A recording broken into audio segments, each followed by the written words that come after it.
नमस्कार साथियों, गौरव ज्ञान धारा में आप सभी का स्वागत है। आज अपन पढ़ने जा रहे हैं राजस्थान की झीलें पार्ट 2। देखो, शुरुआत अपन ने की राजस्थान की झीलों की, तो अपन ने शुरुआत में पढ़ी है राजस्थान की झीलों की, मतलब वर्गीकरण पढ़ लिया कि भाई खारे पानी की झीलें कौन सी है, मीठे पानी की कौन सी है, क्यों होती है, खारेपन का कारण, मीठेपन का कारण, तो वो भी प्रश्न बनते हैं कई बार। उसके बाद में अपन ने खारे पानी की झीलें और मीठे पानी की झीलें मैप से भी देख ली, और मैप से देखने के बाद में अपन ने जो है खारे पानी की स्पेशल सांभर झील और डीडवाना झील पढ़ ली है। अब इसके बाद में अपने खारे पानी की मुख्य रूप से तो 2 झीलें बची है, जिसमें से आप लोगों के एक तो पचपदरा है बाकी, और बाकी 2 क्या एक ही है मुख्य रूप से, तो ये समझो पचपदरा पढ़नी बाकी है। और इसके अलावा आप लोगों के नावा, रेवासा, लूणकरणसर वगैरह जो वो पढ़ेंगे। इसके बाद अपन आज की क्लास में शुरू करने जा रहे हैं मीठे पानी की झीलें।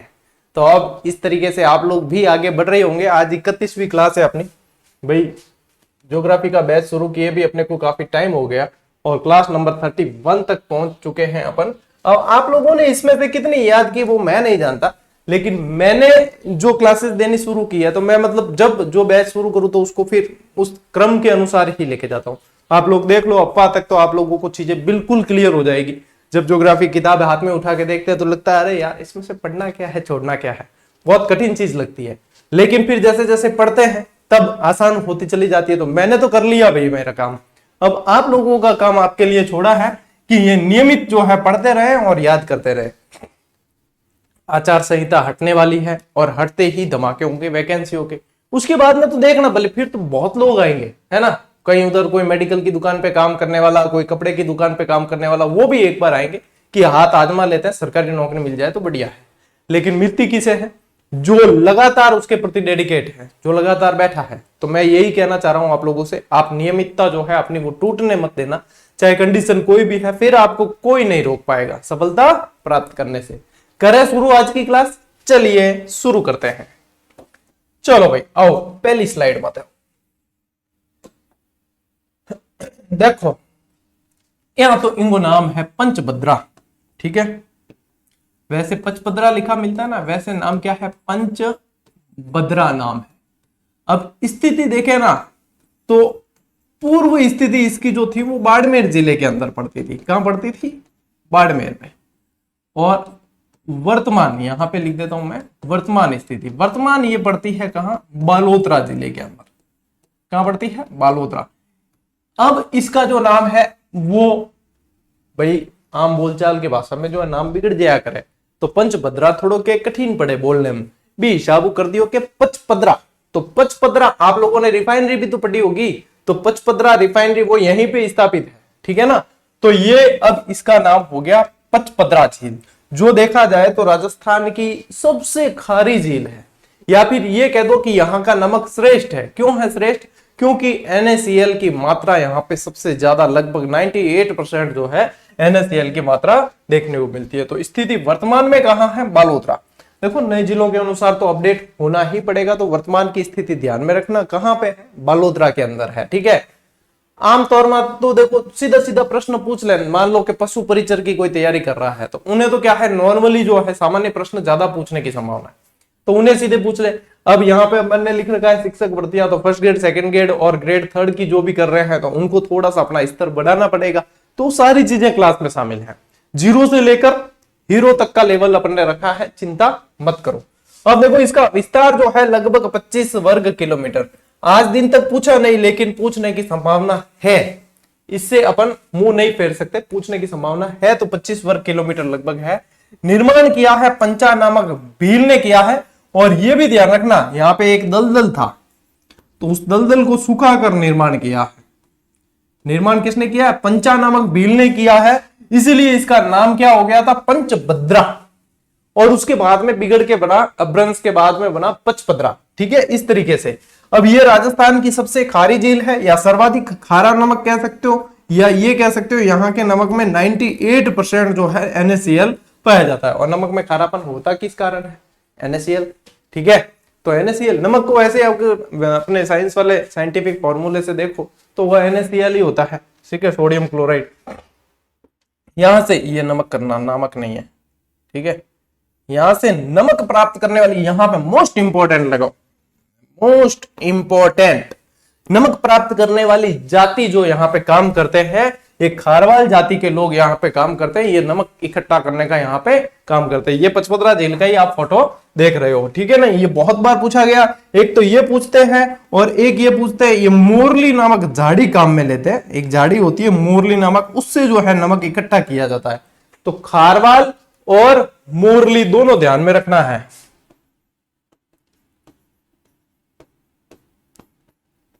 पचपदरा, देखो चोखा तो सब लिखे है, अपा लिखो मोखा, ठीक है। चोखो चोखो किनके बढ़िया, ठीक है। चोखा सब लिखे, अपा लिखो मोखा। तो मोखे में ध्यान रखना मोरली, मोरली और ध्यान रखना के खारवाल, कि खारवाल जाति के लोग मोरली नामक झाड़ी से नमक इकट्ठा करते हैं और नमक के जो ढेर बनते हैं उन्हें स्फटिक कहा जाता है, ठीक है। ये भी ध्यान रखना, नमक के स्फटिक बनाए जाते हैं। जो नमक के ढेर होते हैं ना, ये इस तरीके से देखो नमक के ढेर बनाए जाते हैं, ये कहलाते हैं स्फटिक, नमक के स्फटिक बनाए जाते हैं। और एक कोसिया ध्यान रखना, यहाँ पे नमक प्राप्त करने के कुएं होते हैं, नमक उत्पादन करने वाले, उन्हें कहा जाता है कोसिया, पचपदरा के अंदर ही, ठीक है। यहाँ नमक प्राप्त करने के जो कुएं होते हैं उन्हें क्या कहा जाता है, कोसिया कहा जाता है। वैसे आप लोगों को मैंने बताया ही था कि क्यार बना के जो नमक बनाया जाता है, ठीक है, एक तो क्या कहलाता है ये क्यार, ये क्यार भी एक तरह का नमक ही होता है। और क्यार बना के जो नमक प्राप्त किया जाता है उसे एक तरीके से क्या कहते हैं, ब्राइन कहा जाता है। क्या कहा जाता है, ब्राइन कहा जाता है, ठीक है। पचपदरा झील इन बारे प्रश्न जावे पर, ठीक, ले स्क्रीनशॉट।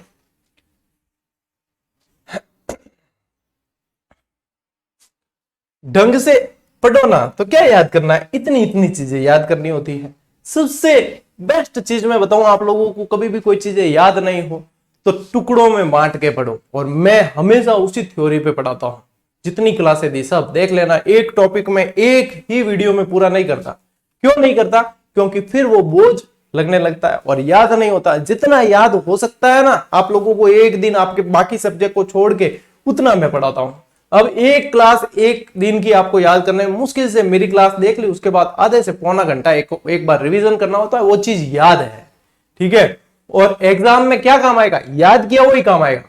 पढ़ो आप, चाहे कितनी ग्रंथ पढ़ लो, चाहे बहुत सारी चीजें पढ़ी, लेकिन याद नहीं है तो वो काम आने वाला नहीं है। इसलिए साथ साथ जो है टुकड़ों में बांट के पढ़ो, याद करते हुए आगे बढ़ो। यही सबसे जो है मूल मंत्र है आप लोगों का, ठीक है। ध्यान रखना, ये नक्शा तो मैंने उस दिन आप लोगों को बता दिया था वैसे, सारा सारा मीठे और खारे झील का, ठीक है। देखो ये नावा, ये डीडवाना, ठीक है। सांबर तो इनके बीच में आ गई, ये बताया ही था।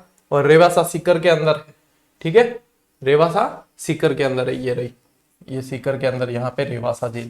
तो आप वो ही पढ़ने जा रहे हो, लूणकरण सर बीकानेर के अंदर यहाँ पे, ठीक है। तो देखो नावा झील, अब नावा जो है, नावा तहसील भी चली गई किसमें, डीडवाना कुचामन के अंदर। पहले पढ़ते थे नागौर, तो डीडवाना कुचामन जिले के अंदर स्थित है। और आदर्श नमक ग्राम या आदर्श नमक उत्पादन केंद्र यहाँ पे स्थापित किया गया। सन पूछ ले तो लगभग ध्यान रखना 2010 के अंदर। कब किया गया, 2010 के अंदर किया गया है। आदर्श नमक ग्राम कह दो चाहे आदर्श नमक उत्पादन केंद्र कह दो, ये यहाँ नावा डीडवाना कुचामन जिले का आप लोगों को ध्यान रखना है, ठीक है। इसके बाद में देखो लूणकरण सर, यूं तो देखो याद करने बिल्कुल, नमक ने मारवाड़ी में कही कहवे लूण, ठीक है। तो यानी कि ये खारे पानी की झील है, लूण इसके अंदर ही शामिल ही है। लूणकरण सर बीकानेर के अंदर है। इसकी स्थिति कहां है, बीकानेर जिले में स्थित खारे पानी की झील है और उत्तरी राजस्थान की एकमात्र खारे पानी की झील ये मानी जाती है। अब कोई कहता है कि गुरुजी और, तो देखो और कहां, इसके सीध में और कहां है, इसके देखो, इसके बिल्कुल समानांतर और, तो उत्तरी राजस्थान की ये एकमात्र खारे पानी की झील कही जाती है। और मूंगफली उत्पादन के कारण ये लूणकरण सर स्थान है ना, इसे क्या कहा जाता है, राजस्थान का राजकोट, राजस्थान का राजकोट। किस लिए कहा जाता है, मूंगफली उत्पादन के कारण।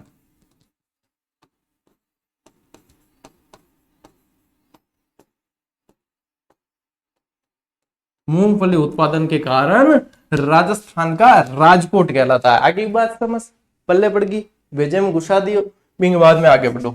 रेवासा झील, रेवासा में एक चीज ही ध्यान रखनी है, एक तो देखो सीकर तो याद रखना ही है क्योंकि रेवासा नामक स्थान सीकर के अंदर ही है। दूसरी बात ध्यान रखनी है, कर्नल जेम्स टॉड की जो है प्रिय झील है, यानी annals and antiquities of Rajasthan वाली जो पुस्तक थी ना उसकी, उसमें कर्नल जेम्स टॉड ने इसका उल्लेख किया है और ये प्रश्न बना है। तो बना है तो याद करना जरूरी है। तो सीकर जिले में स्थित है, कर्नल जेम्स टॉड ने अपनी पुस्तक में उल्लेख किया है। ठीक है, ये ध्यान रखना है। एक और यदि ध्यान रखो आप तो डेगाना झील है, वो भी यही खारे पानी की है। ठीक है, डेगाना कहाँ है? नागौर के अंदर। बाकी तो देखो मैंने सारी आपको लगभग मैप से भी बता दी है। खारे पानी की ये जो ब्लू ग्रीन कलर टाइप दिख रही है ना आपको, ये सारी खारे पानी की है। देखो पीथमपुरी ये आ गई अब नीमका थाना के अंदर।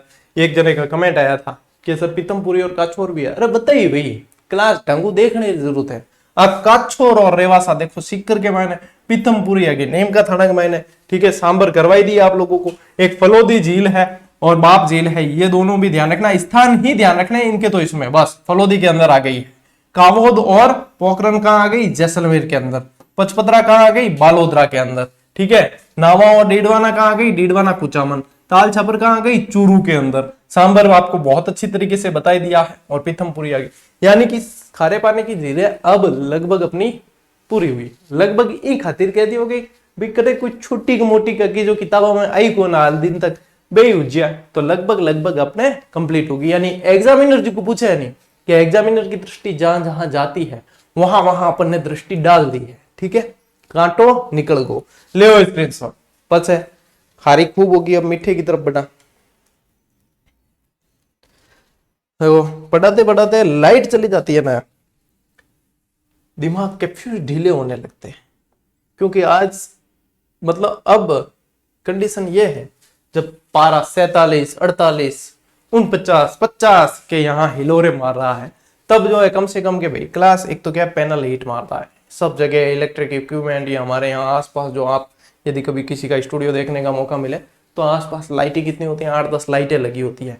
तो वो प्रकाश मैनेज होता है पूरी तरीके से। लाइट जाने पे क्या होता है कि एसी बंद हो जाता है। मेन चीज ये है, इन्वर्टर पे बाकी चीजें चल जाती है, एसी बंद हो जाता है। एसी बंद होने से ये हीट मारने लगती है। और अब कुल मिलार इतो मैं था दुकड़ो ई वास्ते गयो कि लाइट चली गई क्लास स्टार्ट करते ही। ठीक है, और क्लास स्टार्ट करियो तो हुआ 12 मिनट। चलो की नहीं, देखो जो परिवर्तन हुआ है वो ये हुआ है कि क्लास स्टार्ट करने के बाद लाइट चली नहीं। परिवर्तन जो हुआ है मीठे पानी की झीलों में जो जिले पूछे जाएंगे, एक तो देखो झीले और एक जिले। तो जिले जो पूछे जाएंगे उसमें आप लोगों को सलूम्बर, जो अपने जयसमंद का जिला जो है वो सलूम्बर बन गया, वो ध्यान रखना है। पहले उदयपुर के अंदर आती थी ये जयसमंद झील, पहले उदयपुर के अंदर आती थी। वर्तमान में ये सलूम्बर जिले के अंदर आती है। गांठ बांध के कहीं साइड में पटक दो, इस जानकारी को भूलना नहीं है। ठीक है, इस जानकारी को भूलना नहीं है। तो जयसमंद झील आप लोगों को ध्यान रखनी है। देखो मेन चीजें, ये सबसे बेस्ट तरीका है पढ़ने का। ये आप लोग मेरी क्लास जितनी भी देखते हो नोट्स मेकिंग पैटर्न पे, यानी आप लोगों को एक्स्ट्रा दिमाग नहीं लगाना पड़ता कि नोट्स कैसे बनाने। ये नोट्स मेकिंग पैटर्न ही है और एग्जामिनर यही से प्रश्न उठाता है लगभग। ठीक है, देखो स्थिति क्या है सलूम्बर। अब यदि ये कहते हैं आप लोगों को, थोड़ा सा भैया आप लोग भी अपना दिमाग लगाए कि ये कहते हैं पूर्व स्थिति, तो इसका आएगा उदयपुर। और एक बात और बताऊं आप लोगों को, अब आप लोगों के ये आ गया कि जयसमंद झील कहां है और उसके अंदर सलूम्बर ऑप्शन में ही नहीं है, मान लीजिए, है ना। सलूम्बर ऑप्शन में ही नहीं है और उदयपुर आया तो उदयपुर कर लोगे, दिक्कत नहीं है। सलूम्बर भी आया और उदयपुर भी आया तो सलूम्बर ही करके आना है, क्योंकि नए जिलों की अधिसूचना जारी होने के बाद वो सारी चीजें अस्तित्व में है। चाहे आरबीएससी की किताबों में आई है या नहीं आई, चाहे किसी हिंदी ग्रंथ अकादमी की किताब में आई है या नहीं आई, चाहे अभी तक जो है ऑथेंटिक किताबों में आई या नहीं आई, लेकिन अधिसूचना जारी हुई। अब ये जरूरी नहीं है कि जब किताबों में आए तभी आए। अधिसूचना जारी होने का मतलब है वो स्थिति वर्तमान में अस्तित्व में है, यानी कि अधिसूचना एक बहुत बड़ा आधार होता है यदि कोई विद्यार्थी कोर्ट में भी रेट लगाना चाहे। इतनी बात दिमाग में क्लियर रखना। यदि एग्जामिनर को नहीं पूछना होगा तो वो बचेगा, वो ऐसे प्रश्न बनाएगा ही नहीं जिससे नए जिलों का प्रभाव पड़े। जैसे पिछले 2-4 एग्जाम में एग्जामिनर ने किया है कि वो बचा है। कोई कहते हैं कि नए जिलों से पूछे ही नहीं, तो पुराने से भी नहीं पूछे हैं। यदि देखोगे तो उसने जिले जो परिवर्तन हुए उनसे जो बदलाव हुआ उससे रिलेटेड पूछा ही नहीं है। और पूछेगा तो ऊपर ऊपर का जो मैं बता रहा हूं आप लोगों को वही पूछेगा, क्योंकि आर्थिक समीक्षा जब तक नहीं आ जाती तब तक जो है ऑफिशियल आंकड़े आ ही नहीं पाएंगे। और ये लगभग ऑफिशियल चीजें अपडेट होने में आंकड़ों से संबंधित लगभग 1-2 साल लग जाएंगे। ठीक है, तो ऊपर ऊपर की चीजें जो अपने को आसानी से ध्यान में रखी जा सकती है वही ध्यान में रखनी है। बस क्या है, जय समन सलूम्बर ध्यान रखना है, बस बाकी क्या करना है। निर्मल नाम भी तो इनके नाम पे जय सिंह द्वारा 1685 से इक्राणों के मध्य, और यदि फोटो देखना चाहो तो ये पूरा ही जय समन झील का ही फोटो है।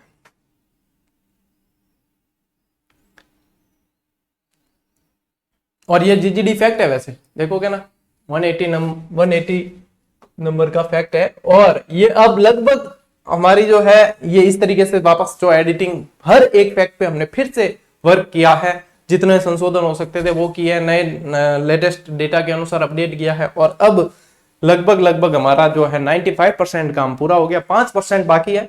तो मानकर चलो 10 से 12 दिन के अंदर एक शानदार जीजीडी फैक्ट वाली बुक पूरी रंगीन आप लोगों को मिलने वाली है, ठीक है। और ये मैंने टेलीग्राम पे भी आप लोगों को बता दिया, कवर भी बता दिया। अब तो नेचो धार लो, मतलब क्रांति आ रही है, ठीक है। इन क्रांति में थे क्रांतिकारी बनना चाहिए जो, बस बाकी कहीं नहीं। प्राचीन नाम इसका क्या था, डेबर। देखो अब इसके पीछे मतलब 2-3 चीजें हैं इस डेबर नाम के पीछे। एक सबसे मेन चीज जो है वो ये कहा जाता है, यहां पे जो है इसके पास में डेबर नाल है। क्या है, डेबर नाल। और नाल का मतलब क्या होता है पता है, दर्रा। कि इसके अंदर से जो है निकलती है गोमती नदी, जो इस जयसमंद झील में गिरती है, इसलिए इसे जो है डेबर झील भी कहा जाता है। पहले प्राचीन नाम इसका डेबर झील ही था। वर्तमान में जब इन्होंने जैसे निर्माण करवाया, फिर बाद में जो है अब जयसमंद झील के नाम से जाना जाता है। तो पहले डेबर झील के नाम से आपको पूछते हैं, ये प्रश्न बना भी है कि निम्न में से कौन सी झील डेबर झील के नाम से जानी जाती थी। तो अपने ध्यान रखना है सलूम्बर क्या रहे, जयसमंद। बार बार सलूम्बर ही दिमाग में आ रहा है, जयसमंद। उपनाम इसका जलचरों की बस्ती कहा जाता है। इस पे कुल 7 टापू बने हुए हैं। इतनी बड़ी झील है, इसके अंदर कुल 7 तरह के टापू बने हुए हैं। और उनमें से सबसे बड़ा जो है वो बाबा है, और सबसे छोटा जो है वो प्यारी है। तो देखो नाम भी याद रखिए, कई जगह जो है घर में दादाजी या परदादाजी या बिन बाबा किया करे, ठीक है। बाबा यानी कि बड़े हैं, तो बाबा का भाखड़ा, सबसे बड़ा जो टापू है वो बाबा का भाखड़ा है। सबसे छोटा जो टापू है, देखो कोई टाबर है प्यारा प्यारी, ठीक है, तो सबसे छोटा जो है वो प्यारी है, सबसे बड़ा जो है वो बाबा का भाखड़ा या बाबा का भाखड़ा। इसको ऐसे भी लिखना, बाबा का भाखड़ा, ठीक है, ऑब्लिक करके लिख लेना। सबसे छोटा टापू प्यारी, तो ये याद रख लेना, प्यारे। यह एक अंत प्रवाही झील है, यानी कि यहाँ पे इसके अंदर आके गोमती नदी गिरती है, वैसे ध्यान रखना है। इस झील में गोमती व उसकी सहायक नदियों का पानी आता है। इसमें से 2 नहरें निकाली गई है, एक तो श्यामपुरा और एक भाट, ठीक है। श्यामपुरा और भाट नामक 2 नहरें निकाली गई है, ये भी आप लोगों को ध्यान रखना है। नदी आके गिरती है वो गोमती है, जो बाहर निकलती है वापस नहरें वो श्यामपुरा और भाट नामक नहरें हैं। राजस्थान की सबसे बड़ी कृत्रिम झील है और सबसे बड़ी मीठे पानी की झील है। कैसी, सबसे बड़ी मीठे पानी की झील है। यदि आप देखो कृत्रिम झील में इससे बड़ी, तो फिर गोविंद सागर वो बड़ी हो जाएगी। चलिए स्क्रीनशॉट ले लो या फिर फैक्ट नंबर 180 देख लेना। अब देखो जयसमंद झील थोड़ी देखो यहां है कि जब तक मैं खुद मेहनत नहीं करा तब तक मैं स्टूडेंट ने कहा भी कौन कि भैया मेहनत करो। अब देख लो, आप लोगों को सबको पता है कि स्लाइड्स भी मैं ही बनाता हूं, और ये चीज जो है ग्राफिक्स के माध्यम से समझनी बहुत आसान हो जाती है, इसलिए थोड़ी सी एक्स्ट्रा एफर्ट किया गया। अब देखो नदी की गिरे, गोमती नदी आकर इसके अंदर गिरती है, ठीक है। आगे जयसमंद झील पानी करता है कि थोड़ा ले भाई, थोड़ी कलाकारी के पानी में भरी उड़ो है, ठीक है। और यहां पे ये जो है टापू बने हुए हैं। अब टापू पे पेड़ वेड़ भी होंगे, और पेड़ तो अब गर्मी में लगाने बहुत जरूरी है, ठीक है। तो इन खातिर अपा भी लगाई दा पेड़, पता चले कि ये टापू है, ठीक है। चलिए बढ़िया। सबसे बड़ा जो है ना, अब यहां पे ये एरो गलत आया है, यहां ये एरो गलत आया है, इस एरो को यहां पे सेट करना अपन को। ये जो है ये है आपके प्यारी यानी सबसे छोटा, और ये जो है ये बाबा का भाखड़ा। सबसे बड़ा जो टापू है वो बाबा का भाखड़ा है, और सबसे छोटा जो टापू है वो क्या है, प्यारी है।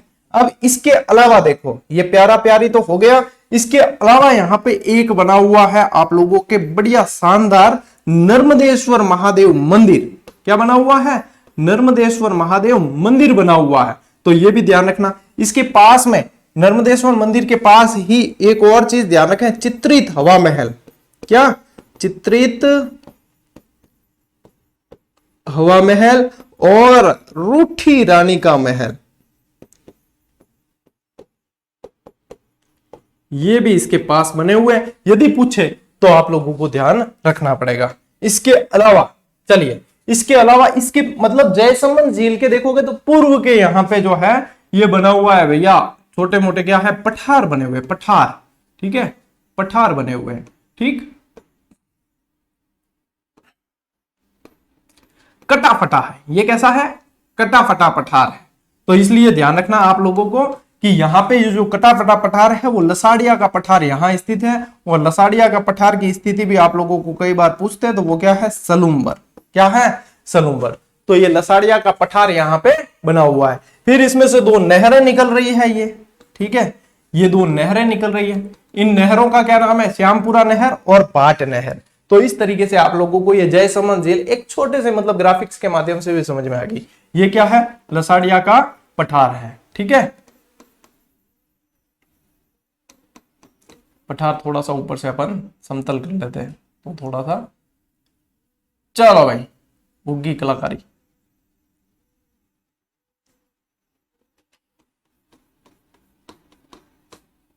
ठीक है, तो लसाड़िया का पठार क्या क्या ध्यान रखोगे? जयसमंद झील के अंदर 7 टापू, बड़ा, बाबा का भाखड़ा, छोटा, प्यारी।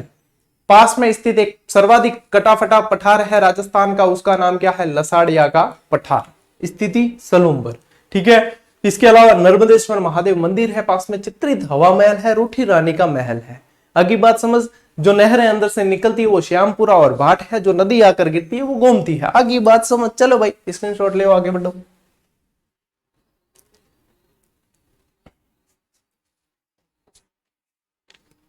हाँ, इसके बाद बढ़ते हैं अपन राजसमंद झील। आप लोगों को पता है, देखो नाम कैसे है?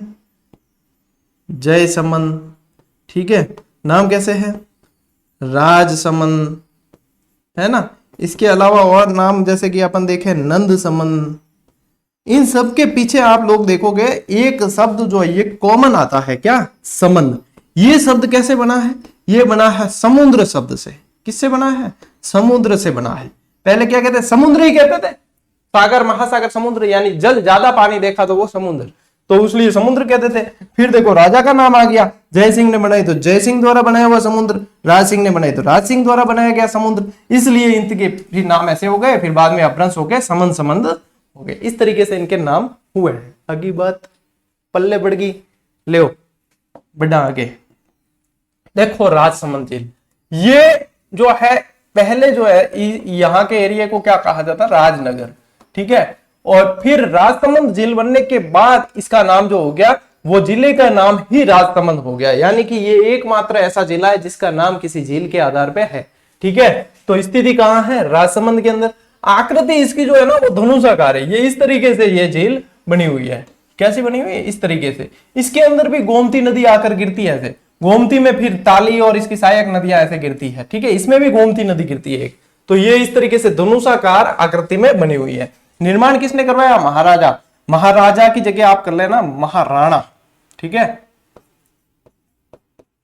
क्योंकि यहां के तो शासक राणा कहलाते थे। महाराणा राज सिंह ने 1660-62 ऐसे याद रखना, 1660 में लगभग शुरू किया, 62 में पूरा नहीं हुआ था, लेकिन आप यू ध्यान रखना 60-62 में शुरू हुआ है लगभग। इसका उत्तरी भाग 9 चौकी पाल कहलाता है।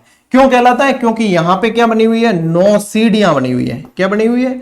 9 सीढ़ियां बनी हुई है, इसलिए 9 चौकी पाल कहलाता है। लंबाई लगभग 6.5 किलोमीटर और चौड़ाई इसकी लगभग आधी 3 किलोमीटर। इसके किनारे 25 काली संगमरमर की पट्टिकाओं पर राज प्रशस्ति उत्कीर्ण है। जो किसने उत्कीर्ण करवाई? ये करवाई तो देखो राज सिंह जी ने, लेकिन इसके रचयिता कौन थे? रणछोड़ भट्ट। कौन थे? रणछोड़ भट्ट तेलंग।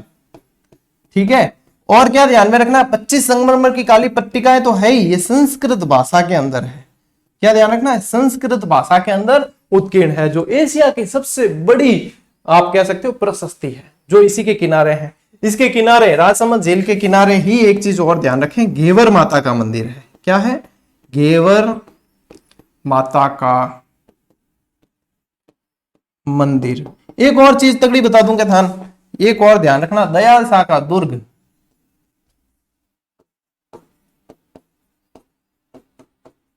दयाल शाह का किला, ऐसे याद रखना, दयाल शाह किला भी यहां पे स्थित है। चलो भाई स्क्रीनशॉट ले।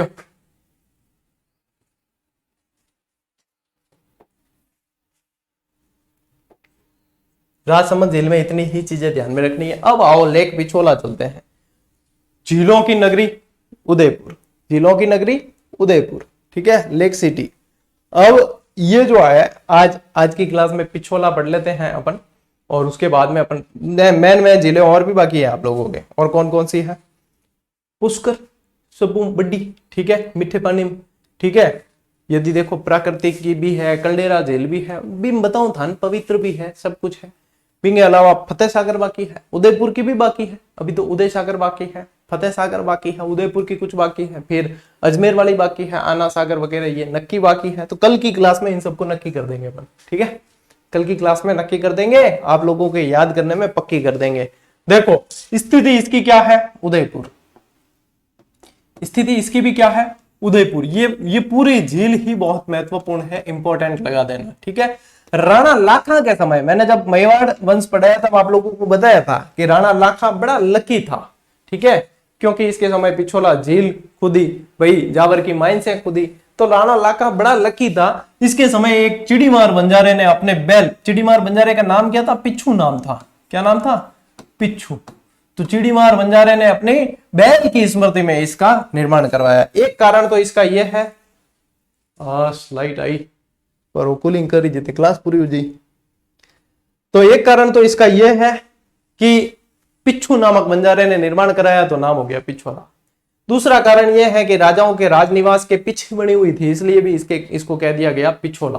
तो इसके नाम के पीछे जो है बहुत सारे 2-3 तर्क लगते हैं, ठीक है। पिछोला झील में गिरने वाली जो नदियां हैं भैया, उनका नाम है तिसारमा और बूजड़ा, ठीक है, शिबू, सिसारमा और बूजड़ा नदियां इसके अंदर गिरती है। किसमें? पिछोला झील के अंदर गिरती है।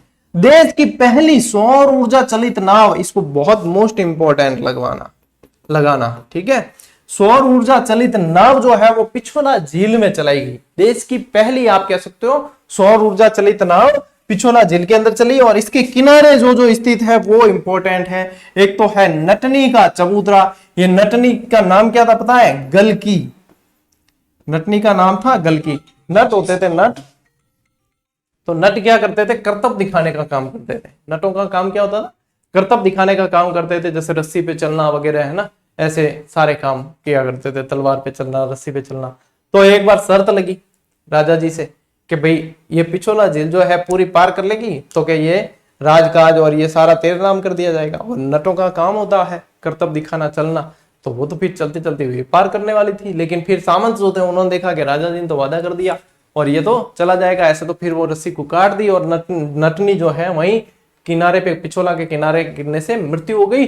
और उसके बाद में वहां पे उसकी स्मृति में एक चबूतरा बनाया हुआ है। ऐसे ही एक नटनी का चबूतरा जालौर में भी है, उसका नाम था श्रृंगारी। यहाँ पे जो नटनी थी इसका नाम था गलकी, ठीक है। तो ये ध्यान में रखना है, नटनी का चबूतरा है। इसके अलावा ध्यान रखना है जग निवास महल है, जग मंदिर है।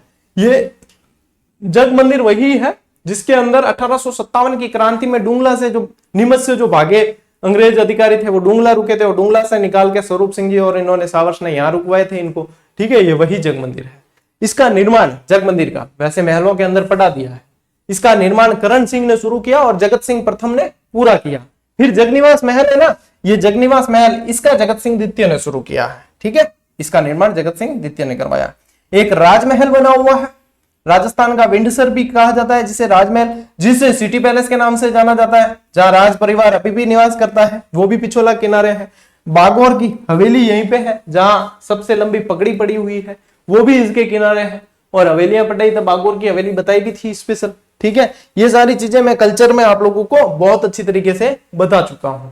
और वर्तमान में जो है ये जगनिवास महल है ना, ये लेक पैलेस के नाम से जाना जाता है, लेक पैलेस के नाम से जाना जाता है। इसको लेक पैलेस में बदलवाया भगवंत सिंह जी ने।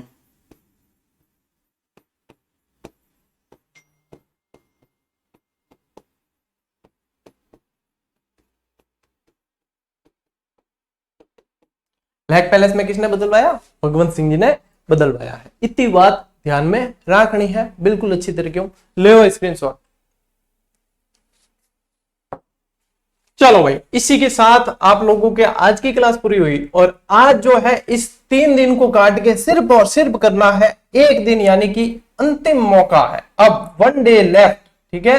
सेकंड ग्रेड और फर्स्ट ग्रेड की तैयारी करने वाले ध्यान रखना। इसके बाद में जब तक वैकेंसी नहीं आएगी, टॉपिक वाइज टेस्ट सीरीज नई लॉन्च ही नहीं होगी, और लॉन्च नहीं होगी तो आप उस पर नए तरीके से नहीं जुड़ सकते। जो जुड़े हुए हैं वो दिसंबर तक अभ्यास करेंगे, क्योंकि इनकी वैलिडिटी दिसंबर तक है, और लगभग 1.5-2 साल से ये चल रही है। तो इन्हें और कंटिन्यू फिर दिसंबर से आगे इसको कंटिन्यू नहीं किया जा सकता, क्योंकि लागत जो लगनी थी वो सारी लग गई। अब तो ये शुद्ध रूप से सेवा के रूप में, भैया जिसको करना अभ्यास कर लो, नहीं करना तो कोई बात नहीं, जब वैकेंसी आएगी तब नई टेस्ट सीरीज आएगी उसमें जुड़ जाना।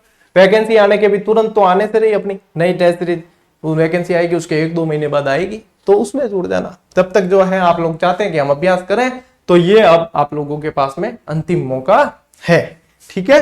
चलिए, और पशु परिचर वाले मॉडल पेपर से जरूर अभ्यास कर लेना, शानदार तैयारी आप लोगों की हो जाएगी, व्याख्या के साथ में वो भी, ठीक है। चलिए साथियों, आज की क्लास में इतना ही। अब मिलते हैं अपन अगली क्लास में, अगले वीडियो में। तब तक के लिए राम राम, जय हिंद।